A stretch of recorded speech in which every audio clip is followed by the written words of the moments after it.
नमस्कार मित्रों, और स्वागत है आपका हमारा आर्यव्रत में। और इस वीडियो में हम आपको बताएंगे सनातन धर्म के बारे में। आखिर क्या है सनातन धर्म, कैसे इसकी शुरुआत हुई, किसने शुरुआत की, कैसे इसका पूरे भारत में विस्तार हुआ। तो चलिए शुरू करते हैं। हम आज बहुत गर्व से राम कथा में या भागवत कथा में कथा के अंत में कहते हैं, बोलिए सत्य सनातन धर्म की जय।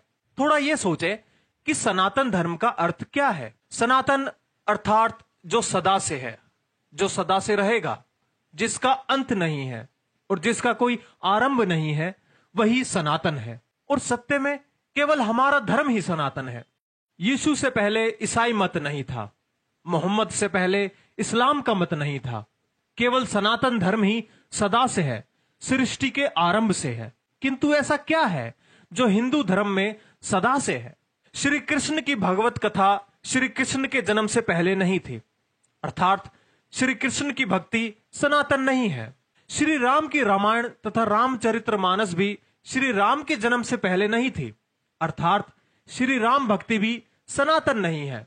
श्री लक्ष्मी भी यदि प्रचलित सत्य और असत्य कथाओं के अनुसार भी सोचे तो समुद्र मंथन से पहले नहीं थी, अर्थात लक्ष्मी पूजन भी सनातन नहीं है। गणेश जन्म से पूर्व गणेश का कोई अस्तित्व नहीं था, तो गणपति पूजन भी सनातन नहीं है।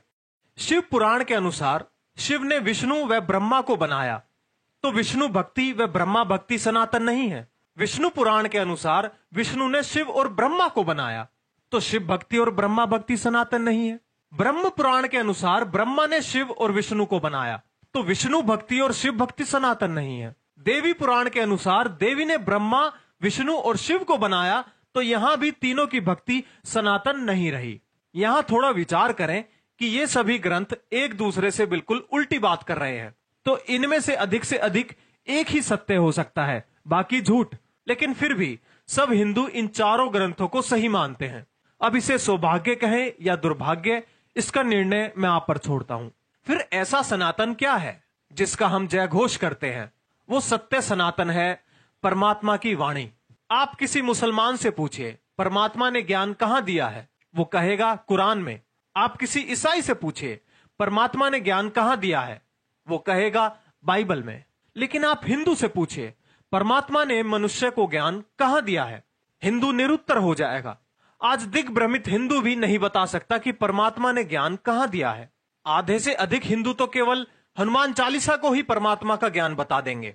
जो कुछ धार्मिक होते हैं वो गीता का नाम ले देंगे, किंतु ये भूल जाते हैं कि गीता तो योगेश्वर श्री कृष्ण देकर गए हैं। परमात्मा का ज्ञान तो उससे भी पहले होगा या नहीं, अर्थात वो ज्ञान जो श्री कृष्ण ने अपने गुरुकुल काल में अपने गुरु संदीपनी मुनि के आश्रम में पढ़ा था। जो कुछ अधिक ज्ञानी होंगे वो उपनिषद कह देंगे, परंतु उपनिषद तो ऋषियों की वाणी है, ना कि परमात्मा की। तो परमात्मा का ज्ञान कहां है? वेद, जो स्वयं परमात्मा की वाणी है, उसका अधिकांश हिंदुओं को केवल नाम ही पता है। वेद परमात्मा ने मनुष्य को सृष्टि के प्रारंभ में दिए। जैसे कहा जाता है कि गुरु बिना ज्ञान नहीं, तो संसार का आदि गुरु कौन था? वो परमात्मा ही था। उस परम पिता परमात्मा ने ही सब मनुष्यों के कल्याण के लिए वेदों का प्रकाश सृष्टि के आरंभ में किया। जैसे हम नया मोबाइल लेते हैं, साथ में एक गाइड मिलती है कि उसे कैसे चालू करें, किस प्रकार से इस्तेमाल करें, इस स्थान पर ना ले जाएं, इस स्थान पर ले जाएं, ऐसी चीजों के साथ ना रखें आदि। उसी प्रकार जब परम पिता ने हमें यह मानव तन दिया और ये संपूर्ण सृष्टि हमें रचकर दी, तब क्या उसने हमें यूं ही बिना किसी ज्ञान व बिना किसी निर्देशों के भटकने के लिए छोड़ दिया? नहीं, उसने हमें साथ में गाइड दी कि इस सृष्टि को कैसे उपयोग करें, क्या करें, इस तन से क्या करें, इसे कहां लेकर जाए, मन से क्या विचारे, नेत्रों से क्या देखें, कानों से क्या सुने, हाथों से क्या करें आदि। उसी का नाम वेद है। वेद का अर्थ है ज्ञान। परमात्मा के उस ज्ञान को आज हमने लगभग बुला ही दिया है। वेदों में क्या है? वेदों में कोई कथा कहानी नहीं है, ना तो श्री कृष्ण की ना श्री राम की। वेद में तिनके से लेकर परमेश्वर पर्यंत वह संपूर्ण मूल ज्ञान विद्यमान है जो मनुष्य को जीवन में आवश्यक है। मैं कौन हूं?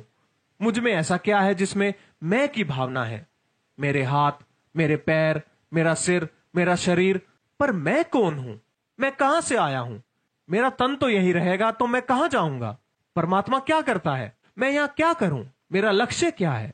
मुझे यहां क्यों भेजा गया? इन सब का उत्तर तो केवल वेदों में ही मिलेगा।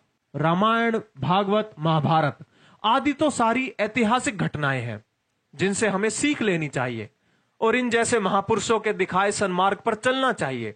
लेकिन उनको ही सब कुछ मान लेना और जो स्वयं परमात्मा का ज्ञान है उसकी अवहेलना कर देना केवल मूर्खता है। यह हमारी छोटी सी कोशिश थी आपको अपना धर्म यानी सनातन धर्म समझाने की। आशा है कि आप इस जानकारी को हर हिंदू और हर सनातनी के पास साझा करेंगे, क्योंकि यह जानकारी हर हिंदू के पास या हर भारतीय के पास होनी जरूरी है। और वर्तमान में तो इसकी जानकारी होना अति आवश्यक है, क्योंकि जैसे एक षड्यंत्र के तहत हिंदुओं को हीन बनाया जा रहा है और उनको उनके ही सनातन धर्म के खिलाफ भड़काया जा रहा है, जल्द ही हिंदू सिर्फ इतिहास बनकर रह जाएंगे। और जो कुछ लोग ये बोलते हैं कि हिंदू कभी खत्म नहीं हो सकते, वो जीवन पर्यंत तक रहेंगे, तो मैं आपको बता दूं, आज दुनिया में हिंदुओं का सिर्फ एक ही देश है और वो भी सिर्फ अनौपचारिक रूप से। पहले सनातन धर्म सिर्फ भारत में नहीं अपितु आधे विश्व में फैला हुआ था, जैसा कि आप इस मानचित्र में देख सकते हैं। लेकिन आज हम बहुत सिकुड़ गए हैं। इसलिए इस जानकारी को जितना हो सके उतना शेयर करें, व्हाट्सएप पर, फेसबुक पर, ट्विटर पर, या फिर आप इसे डाउनलोड करके अपने यूट्यूब चैनल पर भी डाल सकते हैं। हमारा मकसद है जानकारी फैलाना,